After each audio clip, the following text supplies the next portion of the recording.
Correct, because the stressors, the stress of not having enough, the food insecurity, not having enough food at home, or housing insecurity, not being able to afford an apartment, and facing with eviction notices every month. Yes. Oh my gosh, how stressful could that possibly be? Very stressful, because I work in a community here in Boston, and we see how the housing crisis in Boston has impacted so many families' mental health. Not only the parents, but definitely the kids. That's why even hospitals, children's hospital, is always asking question like, how is what's your housing situation? What's your housing condition? Because many times you'll be surprised. I'm sure you're not surprised that kids are coming to school, not school. They're going to school and they're going to the hospital feeling sick because of the housing crisis that they deal with. Yeah. True.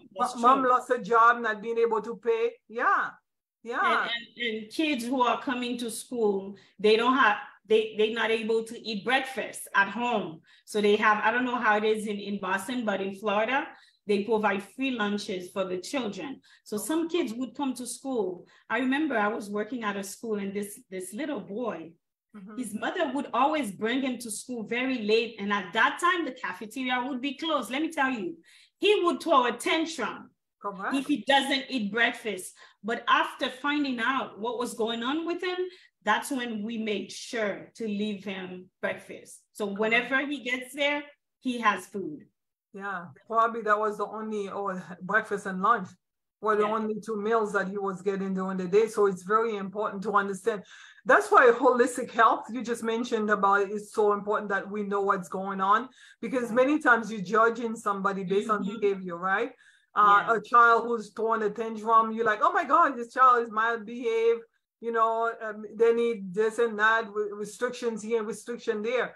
When you take the time to speak to the child, then you'll realize that, oh my gosh, the reason why they're going through this mental or even the condition that they deal with because of the financial stress and financial challenges that they're facing at home. Because a child has plenty to eat at home, is not gonna be fussing over lunch. Eating breakfast, exactly. Yeah. But like you said, when we don't judge, we try to find out what is going on. It's better, especially when it comes to children. Yeah. So mental health issues